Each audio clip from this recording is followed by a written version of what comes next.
Good afternoon to one and all, and thank you for joining us.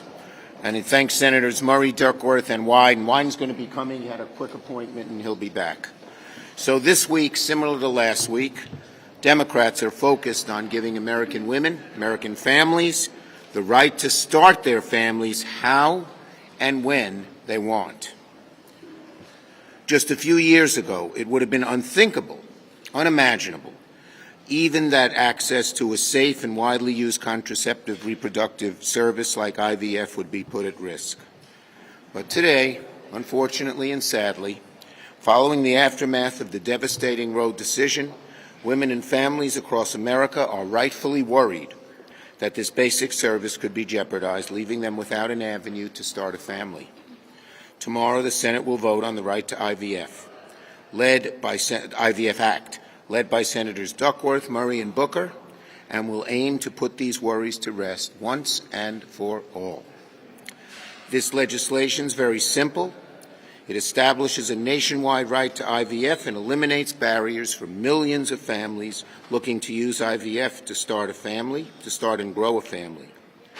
Protecting IVF, like protecting contraception, is not a no-show vote. Protecting IVF, like protecting contraception, is not a show vote. It's a show us who you are vote. And the Republicans are afraid to show us who they are on this issue. It's not political for me. It's actually personal. It's no secret how much I love my family. Any of you who have met me once have seen me show you picture after picture of my beautiful grandchildren. They are the joys of my life, and by the grace of God and aid of IVF, one of my grandchildren came into the world. And my family's not unique at all. Millions and millions of Americans across the country have the joy of children today thanks to IVF. It's probably not an overstatement to say just about every American family knows someone who has benefited from IVF. That's why 86% of Americans, the vast majority, support IVF. So my Republican colleagues talk a lot about being pro-family. Well, you can't be pro-family and be anti-IVF. That's plain and simple. Tomorrow will be a chance for senators on both sides to show their support for strengthening treatments that help people start families, and that is something that all senators can and should agree on. Senator Murray. I think we have all heard from Republicans trying to now pretend they support IVF, but as everyone knows, actions speak louder than words, and the record here tells a very different story. Republicans have tried to pretend that IVF is not at risk, but we all remember how many of them said Roe was settled law. They have tried to pretend this is fear-mongering, but we all saw with our own eyes what happened earlier this year in Alabama, where IVF was thrown into chaos. They have tried to say that no one wants to ban IVF. But right now, over half of House Republicans, including the Speaker, support a nationwide abortion ban that says life begins at conception. Last Congress, there were 19 Senate Republicans on that same bill. So don't let them tell you this is some fringe ideology that they don't know about. Republicans support and want to pass into federal law the alarming idea that frozen embryos have the same rights as human beings. That dangerous concept of fetal personhood is a sincere belief that is deeply embedded into the mainstream of the Republican Party. There are no two ways about it. So Republicans want the American people to forget where they stand when it comes to reproductive health, well, at least through November. That's why Republicans have introduced their own legislation so they can pretend to address the same problem they say doesn't exist. But their bill has huge loopholes that would let states restrict IVF in all different kinds of ways. It purposely ignores what happens to unused embryos, and it would do nothing to stop fetal personhood laws from totally upending IVF care. Every single Republican needs to answer clearly for the record, do you want our laws to protect IVF, or do you want laws that say frozen embryos have the same rights as living, breathing human beings. You cannot have both. They are fundamentally incompatible. So anything short of a straight answer should set off an alarm bell for the American people. One that says clearly Republicans will end IVF as we know it. And unfortunately, so far, when it comes to IVF, Republicans have done everything except give a straight answer to that question. But we're not going to let them off the hook, and that is why tomorrow we are going to put every Republican on the record when we vote on the Right to IVF Act. If you support IVF, you should support a bill that protects IVF nationwide and ensures IVF is covered for more people to lower the cost for middle-class families, including more of our veterans and service members who should never have to sacrifice their right to start a family.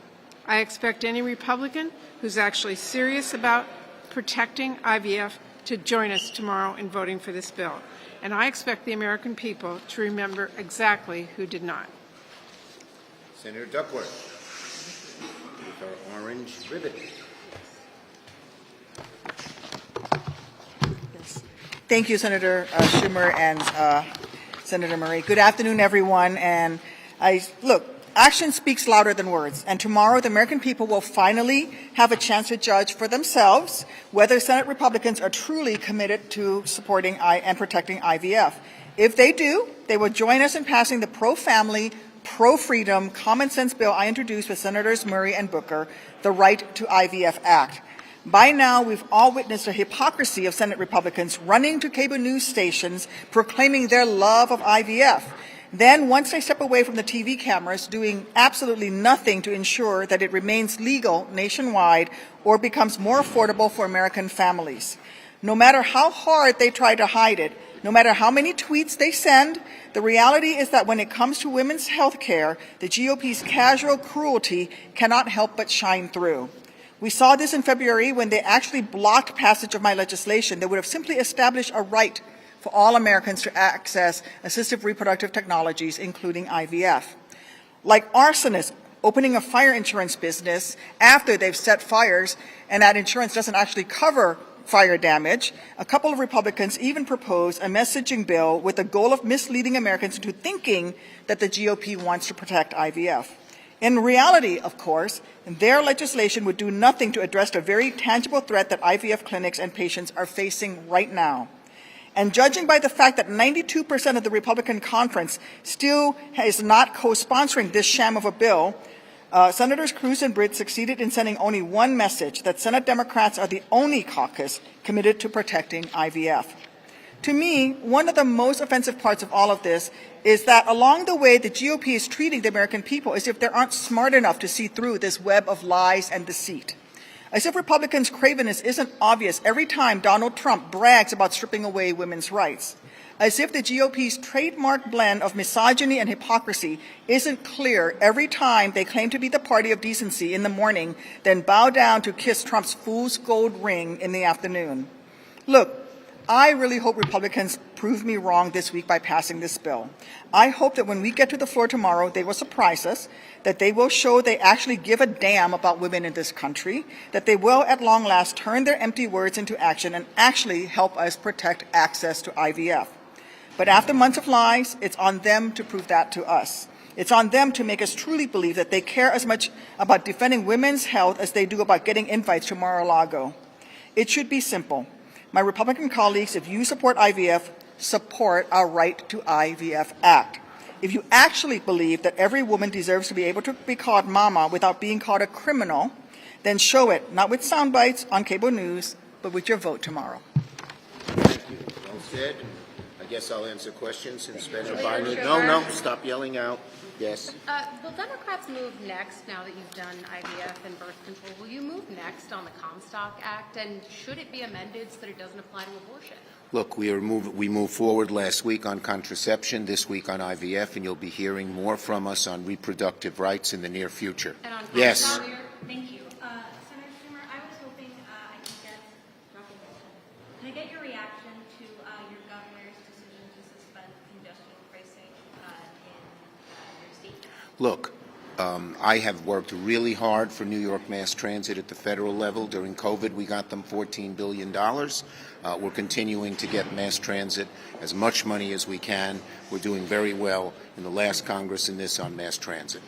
Yes, mustache. So Senate Republicans have said that they will block this evening's request to pass Senator Whitehouse's ethics bill. What's your reaction to that? And then if that happens, what are Senator President's steps? Okay, well, first, Chief Justice Roberts is supposed to be the guardian of the court's reputation. In my judgment, and the judgment of so many Americans, he's derelict in that responsibility, whether it comes to court packing in terms of the individual districts and forum shopping, whether it comes to ethics of the members of the Supreme Court, whether it comes to moving the judicial conference when it wants to do certain things to do them more. So as you said, tonight Senator Durbin and Whitehouse will move a UC, and after they do that, I'll continue to discuss with Senator Durbin the best way to go forward. Senator Schumer, yes. After announcing that you'd vote on this IVF bill last week, have you engaged in any reaching across the aisle to Republicans to see whether anyone outside of a couple of moderates will support this? Well, there's the Republican Party in this issue is so controlled by the MAGA hard right that they can't move. Even Senator Cruz tried to come up with, quote, a compromise bill. He's running for re-election this year. And he couldn't. Even the Susan B. Anthony League and the Heritage Society came out against it. So we're going to keep working with Republicans. They said, why are you putting gay marriage on the floor? And we worked and worked and worked and finally passed that. So we'll keep working with them, but they seem to be totally in the throes of the hard right MAGA extreme minority on this issue. Yes. What do you make of the gun-related charge that the prosecutors brought against Mr. Biden? Should that be used more often, and could it help gun violence prevention? Look, when it comes to this, I believe that you follow the law and there should be rule of law. And I believe that in all cases. Yes. Speaker Johnson addressed Senate Republicans this afternoon and basically to discuss laying the groundwork for a 100-day agenda if former President Trump wins the election. He also told me that one strategy they're looking at is using budget reconciliation if they retain the majority. What do you make of that, particularly as they prepare to meet the former president tomorrow? Well, look, I think that if America followed this Republican agenda, the middle class's incomes would go way down, inflation would go up, income redistribution would be very, very bad, climate, they want to get rid of all the great climate work we did last time, would be out the window. America would be in so much worse shape if the Republican agenda were adopted by reconciliation or otherwise, and that's why I think we're going to win the presidency, keep the Senate, and win the House, because their agenda is so far hard right. Thank you, everybody.